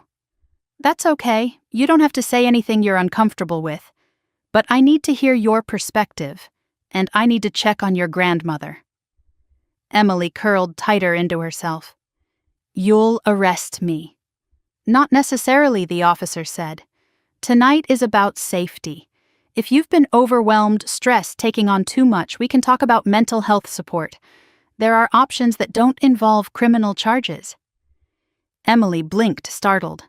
Officer Holloway gave her a small, reassuring smile. "Let's start simply. Did you make your grandmother sign legal documents recently?" Emily's lips trembled. Her voice was barely audible. "Yes." "Did she understand what she was signing?" A long silence. Then, with tears streaming down her face, Emily whispered, "I don't know." The officer's expression softened. "Thank you for your honesty." Emily broke again, her sobs filling the room like a wound split open. "I didn't mean to hurt her," she cried. "I swear I didn't. Everything felt so heavy and she kept forgetting things and I was scared. That fear doesn't justify force," Officer Holloway said gently. "But it does tell me you need help. We're going to talk about that." Emily lowered her head onto her knees again, shoulders trembling. The officer stood and motioned for me to join her. "May I speak with your grandmother now?" I nodded and led her to the bedroom. Grandma looked up startled when the officer entered, but her expression softened when she saw me standing behind her. "It's okay, Grandma," I whispered. "She's here to help." Officer Holloway crouched beside the bed, her voice warm and gentle. "Mrs. Evelyn Harper, my name is Claire. I'm here to make sure you're safe." May I ask you a few questions? Grandma nodded weakly. Did someone in this house hurt you? Grandma's eyes filled with tears immediately. She looked at me, then at the officer, then closed her eyes and whispered one word. Yes. My heart shattered. Officer Holloway kept her tone soft. Was it your granddaughter, Emily? Grandma hesitated, visibly terrified to confirm it. I squeezed her hand. You're safe, I whispered. She can't hurt you anymore. Grandma swallowed hard, opened her eyes again, and whispered, Yes. The officer nodded her face, gentle but solemn. Thank you, ma'am. That was very brave. She stood and guided me back into the hallway. Her voice dropped to a quiet murmur. She's in no condition to make decisions tonight. We'll need a temporary protective order. The safest option is separating them for now. I nodded. Emily can leave. I'll request that she stays with another family member or a friend. Not here. What if she refuses? Then I issue the order formally. I exhaled shakily. Thank you. We returned to the living room. Emily looked up instantly, reading something in the officer's expression. What did she say? She asked, her voice shaking. Officer Holloway spoke calmly. Emily, for tonight you need to stay elsewhere. You can gather a few essentials and your sister will bring you anything else you need later. Emily stared at her, stunned. You're kicking me out of my home. No, the officer said gently. I'm protecting your grandmother. Emily let out a trembling sob, covering her mouth with her hands. She hates me. She actually hates me. No, I said softly, unable to hold back my tears. She's just scared. And whose fault is that? Emily shot back, her voice cracking apart. Yours. For not being here when she needed help, or mine for trying to do everything alone. I swallowed hard. We can talk about that later. But tonight you need to go. Emily's face crumpled. Nat, please don't do this. I closed my eyes. I have to. She stood slowly, her legs shaking. I don't have anywhere to go. Marcus cleared his throat. You can stay with me and Claire tonight. Emily shook her head. You don't want me. We do, Claire said softly. You're family, but you need distance, and Grandma needs peace. Emily wiped her face, shoulders trembling. I don't deserve any of you. No one said that, Claire whispered. After a long, painful silence, Emily finally nodded, her voice barely audible. Okay. Marcus helped her gather a backpack. She didn't look at me again, not once, as she walked toward the door. The officer escorted her outside, talking to her quietly, professionally, compassionately. When the door closed and the house fell silent again, Aunt Claire collapsed onto the couch, crying softly. Marcus rubbed his hands over his face, exhaling a breath he'd been holding for hours. I leaned my forehead against the wall, tears slipping down my cheeks. I had wanted truth. I had wanted justice. But watching my sister walk out of the house like a ghost torn from her own life, it didn't feel like justice. It felt like loss. Deep, heavy, irreversible loss. And I knew with a sinking certainty that the hardest parts were still ahead of us. The house felt unbearably quiet after Emily left. Too quiet. The kind of quiet that presses into your ears and makes your own heartbeat sound loud and intrusive. I stood in the hallway for a long time, staring at the closed door, my hand still resting on the wall as though I needed support just to stay upright. Marcus touched my shoulder gently. Nat, he said softly, come sit down. I wanted to move, but my legs didn't obey immediately. When they finally did, I followed him into the living room where Aunt Claire sat with her hands clasped tightly in her lap, her face pale from the emotional weight of the last hour. She's safe now, Claire whispered. Your grandmother, that's what matters. I nodded, but my stomach twisted. But Emily? Marcus exhaled deeply. She's not in a good state of mind, but she's somewhere safe for the night. That gives us time to breathe. Breathe. The word felt almost foreign. I leaned back on the couch, staring at the ceiling, letting the events of the evening replay in my mind. The deleted footage, the papers, Grandma's trembling voice, Emily's confession, the police officer's gentle firmness, the way my sister sobbed as she left. "Do you think she'll forgive me?" I whispered. Marcus sat beside me, rubbing his hands together in thought. "Nat, this wasn't about forgiveness. This was about protecting someone who couldn't protect herself." "I know," I murmured, "but she's still my sister." "And your grandmother is still your grandmother," he replied softly. "One doesn't erase the responsibility of the other." I wiped my eyes with the sleeve of my sweater. I never thought we'd end up here. Not like this. None of us did. We sat in silence for a moment. Then Marcus leaned forward, his elbows on his knees, voice steady and pragmatic the way he always became when he shifted into problem-solving mode. "We need to figure out exactly what those documents were." I swallowed hard. "They were bad, weren't they?" Marcus nodded grimly. "Yes, very. One of them was a durable power of attorney. If it had gone through the proper channels, Emily would have had full legal authority over your grandmother's finances, medical decisions, everything." The room suddenly felt colder. So she would have controlled her entire life. "Yes," he said quietly. "And another form was a transfer on death deed." I blinked. "A what?" "It means that when Evelyn passes, the house automatically becomes the legal property of whoever is named on that deed. And she named Emily," I whispered. Marcus didn't have to answer. The truth hung heavy between us. My chest tightened. So she wasn't just panicking, she was planning badly, recklessly, but planning. Marcus confirmed. She may have convinced herself it was to protect the family, but the way she went about it crossed every possible line. A shiver ran through me. "What do we do now?" "We take these documents to an attorney tomorrow," he said. "First thing in the morning." I nodded slowly, trying to steady the swirl of fear and anger inside me. Aunt Claire reached over and squeezed my hand. "Nat, sweetheart, you did everything right tonight. Everything." "Then why does it feel so awful?" I whispered. "Because doing the right thing can still break your heart," she said gently. I closed my eyes, swallowing the knot in my throat. After a moment, Marcus stood. "Let's check on Evelyn." We went to Grandma's room and I opened the door quietly. She was awake, her eyes wide and glassy, staring at the ceiling. When she heard our footsteps, she turned her head slightly. "Grandma," I whispered, coming to sit beside her. "How are you feeling?" Her voice was small and fragile, barely a thread. "Where is she?"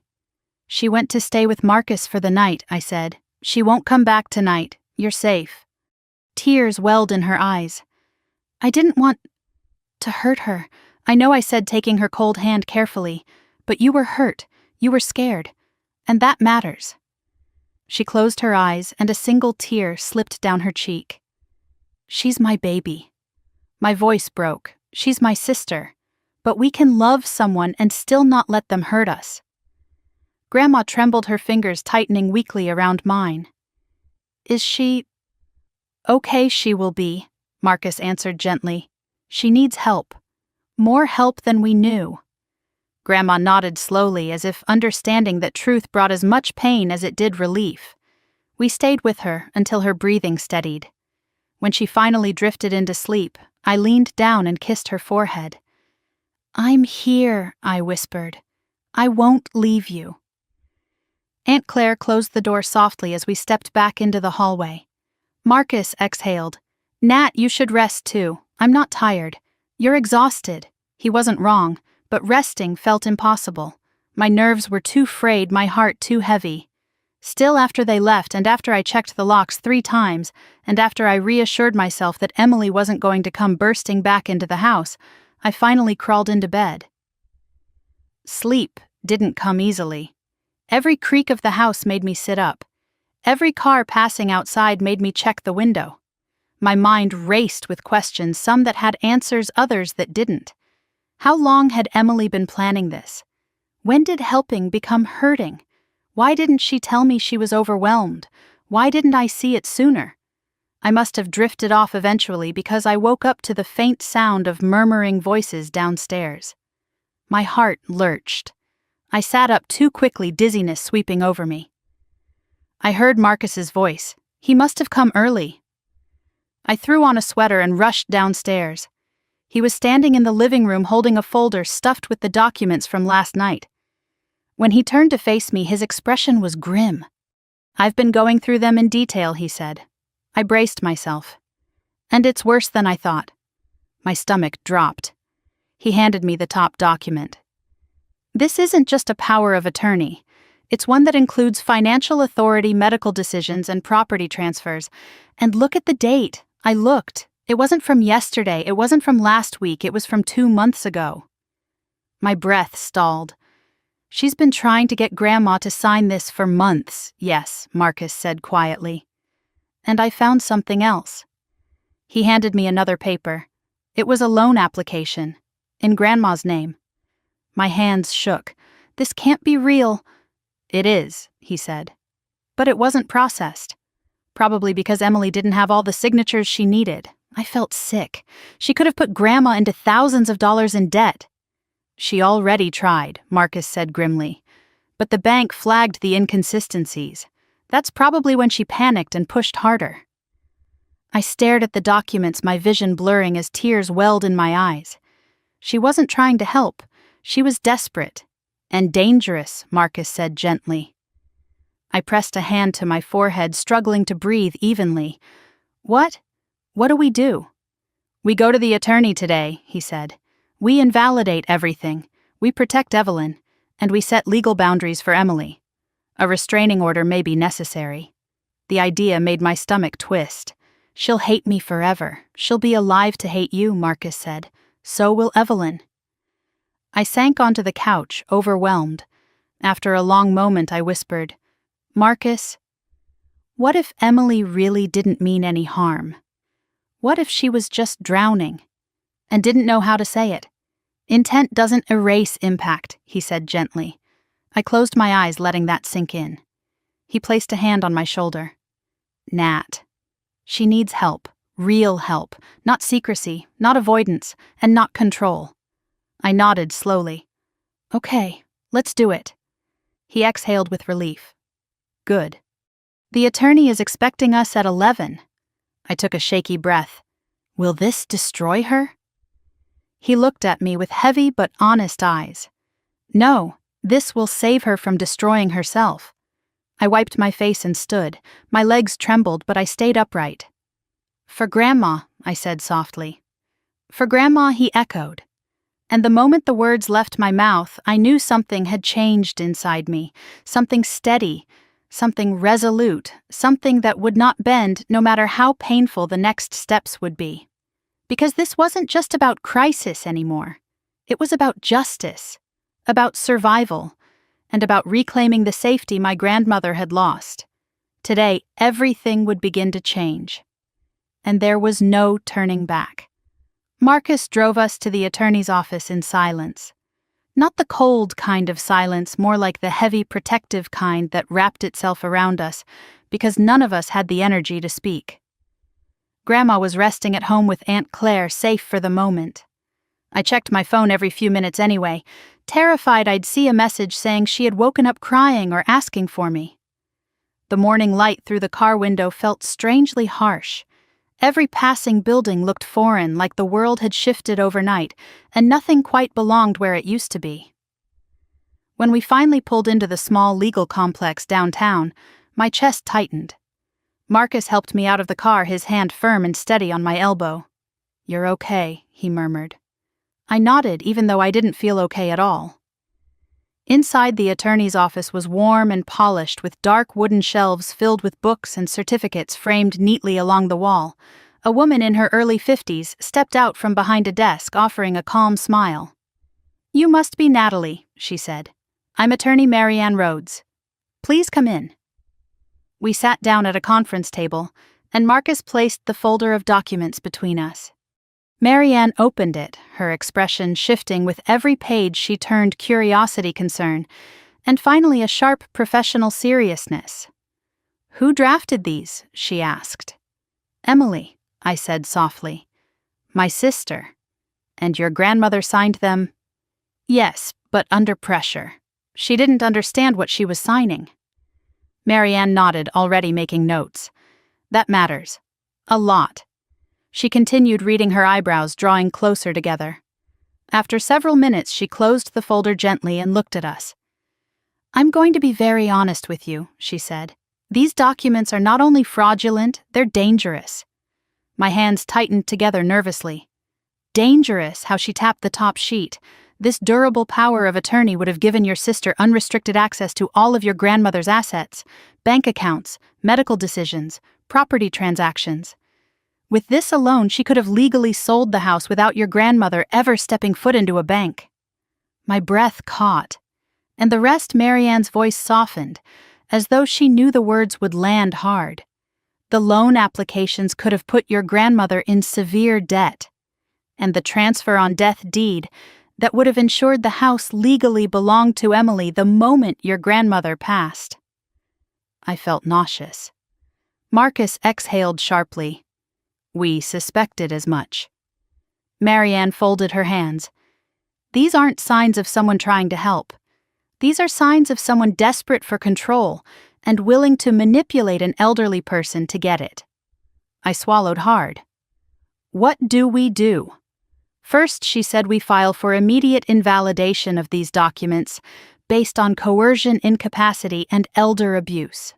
These signatures won't hold up legally once we present evidence." I nodded slowly, and my sister Marianne hesitated before answering. "That depends on how far you want to go." Marcus leaned forward. "Explain." "When elder abuse and coercion are involved, she said there are criminal implications. Police involvement, charges ranging from financial fraud to physical assault depending on what can be proven." My throat tightened painfully. "I don't want to destroy her life." Marianne offered a sympathetic look. "Natalie, your sister's actions put your grandmother at risk. This will have consequences, but it doesn't automatically mean jail time. There are mental health diversion programs, protective orders, mandated counseling. The court may seek rehabilitation rather than punishment." That eased something in my chest. But she continued, "A protective order is essential. Your grandmother is vulnerable. She needs legal space, physical space." I nodded again, tears burning behind my eyes. "I understand." Marianne gave me a small, reassuring smile. "You're doing the right thing." I let out a shaky exhale. I wasn't sure if it felt like the right thing yet, but it felt like the necessary thing. After signing initial paperwork, Marcus and I left the office. The cold air outside hit my skin like a wave, waking me from the emotional fog. We walked toward the car without speaking, both processing everything we had heard. Halfway there, Marcus's phone buzzed. He checked the screen and frowned deeply. "It's Claire," he murmured. My heart dropped. "Is Grandma okay?" he answered immediately. "Claire." "What happened?" His face stiffened. "We're coming." He hung up and turned to me. "Your grandmother's upset. She says she saw someone outside the window." A cold shiver crawled up my spine. "Someone who?" "She said it looked like Emily." My stomach twisted violently. "Marcus, Emily is with you, isn't she?" He shook his head. "She wasn't there when Claire woke up. She left early this morning. She said she needed to think." Oh, God. We rushed to the car and Marcus sped out of the parking lot. My pulse thudded painfully against my ribs. Was Emily spiraling? Was she trying to confront Grandma again? Or was she trying to retrieve something she had forgotten? Something she feared losing? The drive felt endless. When we finally pulled into the driveway, Claire was standing on the porch. Arms wrapped around herself, worry etched onto every line of her face. "She's inside," she said. "Shaken. I didn't see anyone outside, but she swears she did." I hurried into the house. Grandma was sitting on the edge of her bed, clutching her blanket in trembling fists. Her eyes were wild, darting toward the window every few seconds. "Grandma," I whispered, kneeling beside her. "It's okay. We're here now." She grabbed my wrist with surprising strength. She was there, she whispered. Outside, watching. My blood ran cold. Did she try to come in? Grandma shook her head. Just watching. Marcus and Claire exchanged worried glances behind me. She can't be here, Marcus said. She's under a temporary verbal order to keep distance. But is she following it? I whispered. Before anyone could respond, something hit the window. A soft tap. We all jumped. Marcus strode over and pulled the curtain aside. Nothing, just the yard empty and still. But on the sill pressed against the glass was something unmistakable. A footprint, a small one. Emily's size. My stomach dropped. She was here. Marcus pressed his lips into a hard line. That's it. Enough is enough. He reached for his phone again. Who are you calling? I asked, the officer handling our case. Marcus, wait. Maybe she's just scared she's escalating, he said firmly, and we cannot risk Evelyn's safety. I knew he was right, but my heart ached. After he spoke to the officer, Grandma's breathing slowly eased. I made her chamomile tea and sat with her until she fell asleep again, though her sleep was thin and restless, punctuated by little whimpers that made my chest tighten. When I stepped back into the hallway, Marcus was waiting. She's sending an officer over, he said, and she wants Emily's location if we have it. I looked down, guilt creeping up my throat. I don't know where she is. She left a voicemail, Claire said softly. My breath caught. What did she say? Claire handed me her phone. Listen, I pressed play. Emily's voice came through the speaker, shaky, breathless, frantic. Claire, tell Nat I'm sorry. I needed to see her. I needed to make sure she was okay. I don't want to lose her. I don't want to lose any of you, but if you report me, it's over. Everything's over. Please, please don't let them decide what happens to me. Please don't. The message cut off abruptly. I closed my eyes, tears stinging. She was unraveling, breaking piece by piece. Officer Holloway arrived shortly after, speaking with calm authority. She assessed the situation, checked on Grandma, documented the footprint, and took statements. This confirms instability, she said quietly. Your sister is not acting rationally. For everyone's safety, including hers, I recommend we proceed with a formal protective order today. My heart felt like it was splitting in two. Will they arrest her? Not if she cooperates, the officer said. If she's found, we bring her in for evaluation. She may need psychiatric assessment, she may need treatment, but she must not be near your grandmother. I nodded shakily. After the officer left the house, fell into another heavy silence. Marcus stood in the doorway, looking out at the yard, scanning for movement. Claire sat with Grandma again, holding her hand, and I leaned against the wall, staring at the floor, trying to make sense of the storm that had swallowed us whole.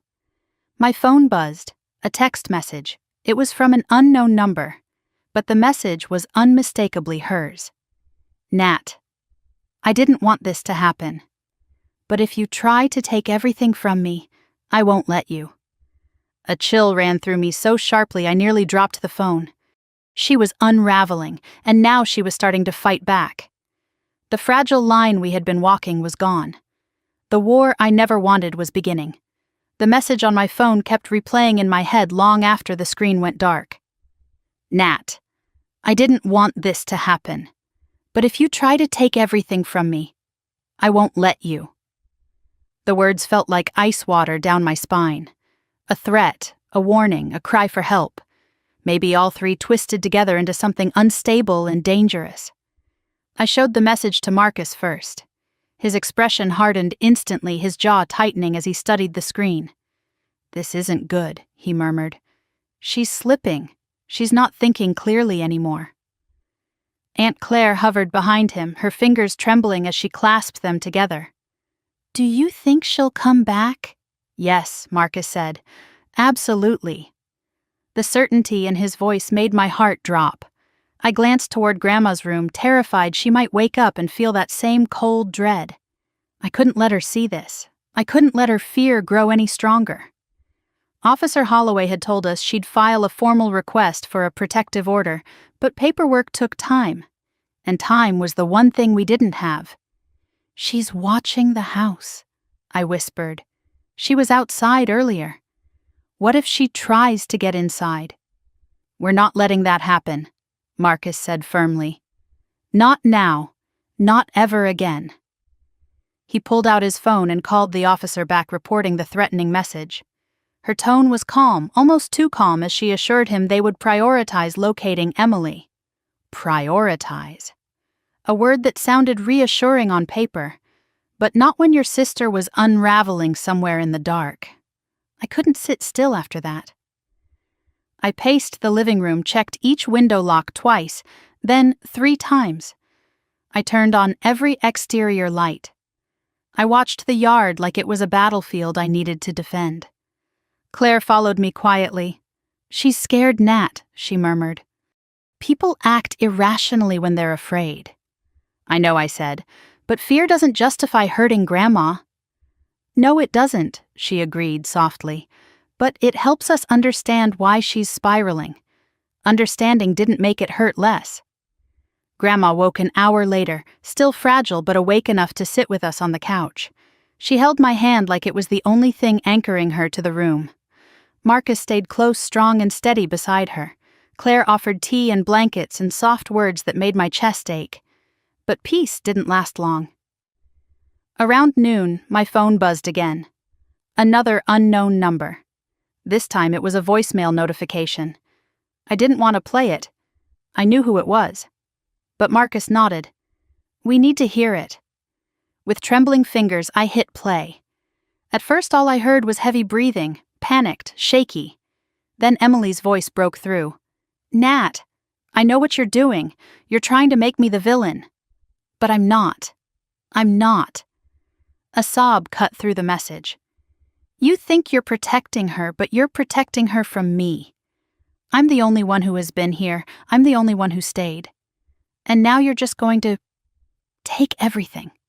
Take her. Take the house. Take my life. Her breathing sped up rapidly, bordering on hyperventilation. Please, please call me, please. I don't know what to do. The message ended abruptly, like she had dropped the phone or someone had interrupted her. I played it again. Then again. Each replay felt like another crack forming in my chest. That's not anger, Claire whispered. That's panic. But panic can still be dangerous, Marcus said. He dialed Officer Holloway again. We have another voicemail. She's unstable, possibly a danger to herself or others. I stared at the phone in my hand. Somewhere in the confusion of fear and exhaustion, a new worry crept in. What if she hurts herself? I whispered. Claire squeezed my shoulder. Then we need to find her before that happens. Marcus hung up the call. They're sending a unit to look for her car. Until then, we stay here with Evelyn. We all nodded, but fate didn't wait for the officers. Around 3 in the afternoon, I noticed something strange, the soft beep of the gate sensor by the driveway. A sound that meant someone had opened the side latch. My head snapped up instantly. Marcus followed my gaze. Stay here, he whispered, stepping toward the window. But I didn't listen. I moved closer, keeping low, peering out through the small gap in the curtains, and my heart nearly stopped. Emily was standing in the middle of the yard, not dressed for the cold, not moving, just standing there staring at the house with a look I couldn't decipher, part grief, part fury, part something fractured and desperate. Her hair was messy, her eyes red and swollen, her clothes wrinkled like she'd slept in them. She looked smaller than I remembered, fragile, lost. Claire gasped softly behind me. Oh, God. Emily lifted her eyes toward the window. She saw me immediately. Our gazes locked, her face crumpled. In 1 second, she looked like the little sister who used to crawl into my bed after nightmares, whispering, "Don't leave me." In the next second, she looked like a stranger. I stepped back instinctively. Marcus pulled the curtain closed. Don't open the door. She's my sister, I whispered. She's unstable, he countered. We heard her footsteps approach the porch, slow, uneven steps, like she wasn't sure she wanted to be walking them. Then a soft knock on the door. Not loud, not angry, just broken, Nat, her voice wavered. Please, please open the door. Marcus shook his head. No. Not until officers arrive.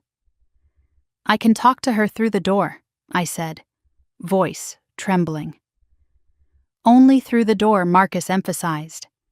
I approached slowly, my heart pounding so hard I could feel the vibrations in my ribs. Grandma whimpered softly from the couch, pulling the blanket tighter around herself. I placed my hand against the door, feeling its cool surface against my palm. Emily. A shaky breath. Nat, please, let me in. I can't. Her voice cracked. I'm not going to hurt anyone. I just need to talk. We can talk like this. Silence. Then a sob. Do you hate me? No, I whispered, feeling tears sting my eyes. But I'm scared.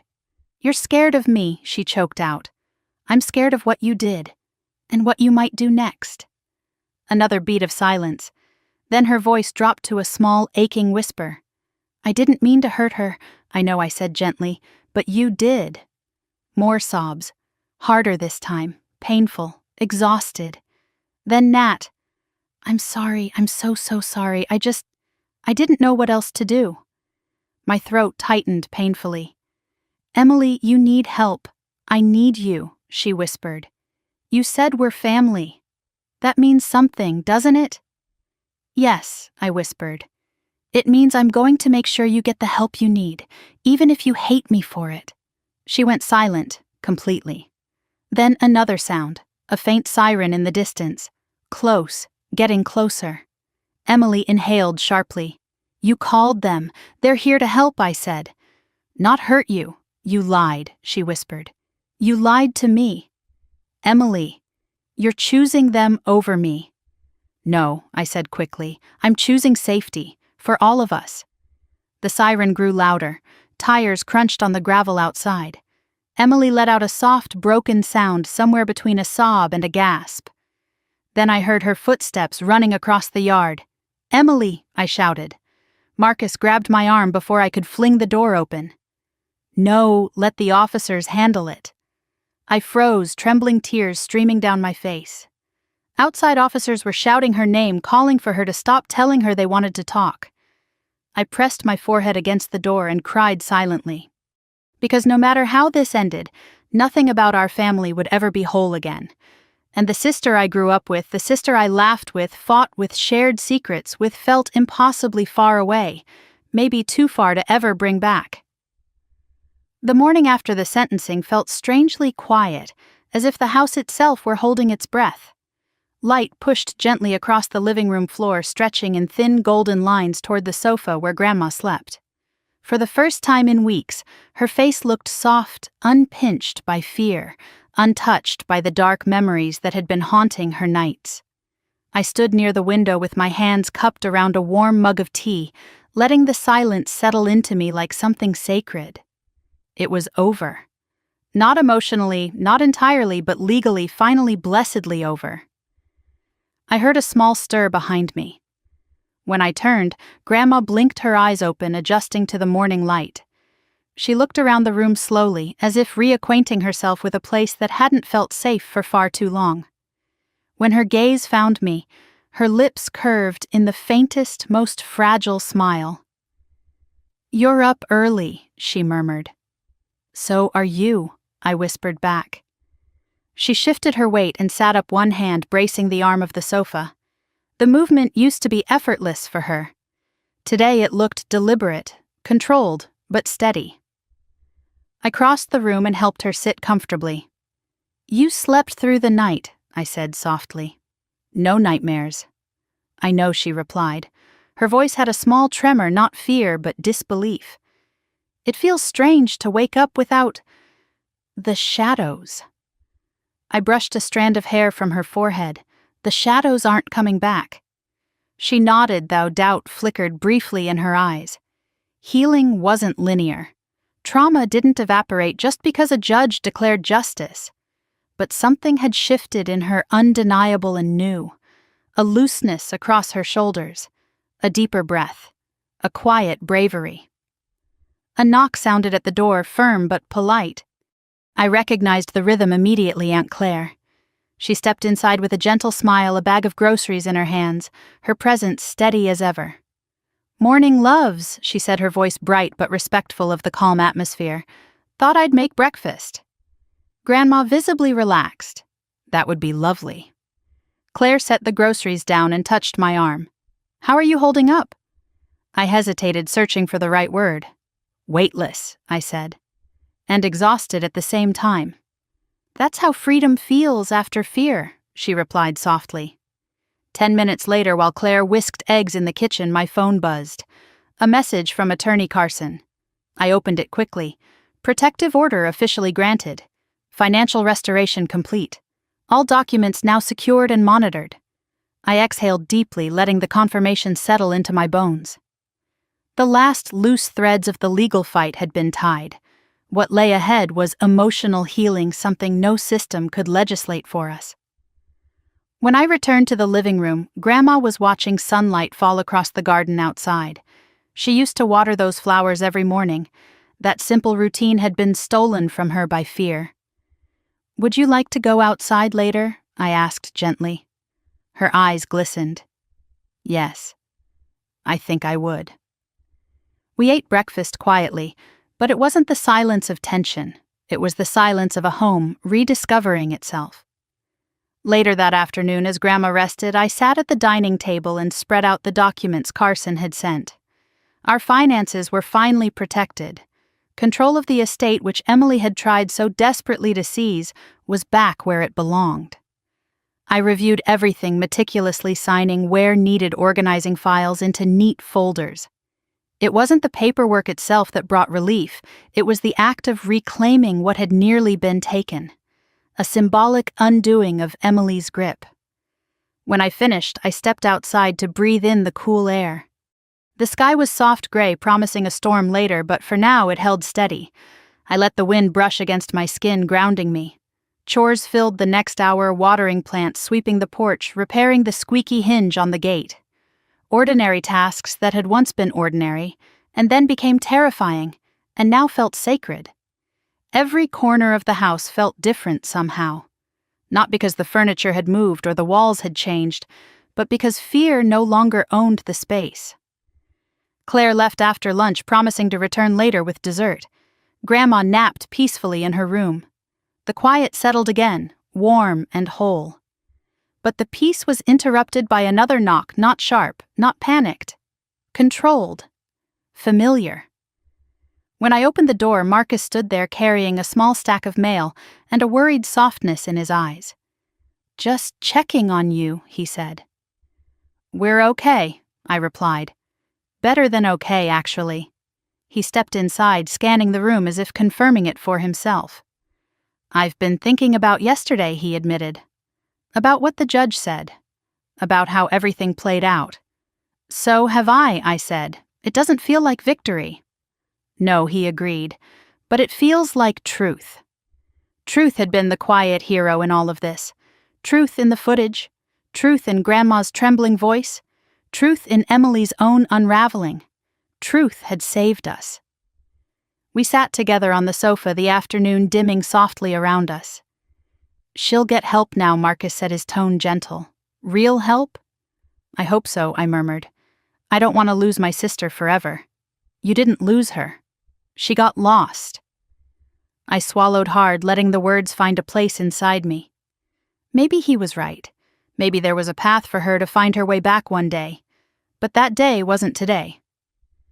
Grandma woke a little later, and with surprising strength asked, "Can we sit on the porch?"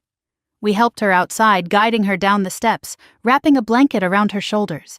She settled into her old rocking chair, the same one she used to read stories to us from when we were little. She touched its armrest gently, lovingly. "I thought I'd never sit here again," she whispered. "You're home," I told her. "Really home." As the sun dipped behind the trees, she reached for my hand. Her grip wasn't weak anymore, it was steady. "You saved me," she said softly. "No," I whispered back. "You asked me to listen. And that changed everything." She smiled at that, the kind of smile that comes only after surviving something unthinkable. For a moment, we simply breathed together, letting the quiet evening wrap around us. A bird chirped somewhere in the distance. The wind rustled through the leaves. And I realized that healing had already begun, not with a dramatic moment, but with small breaths, small comforts, small truths.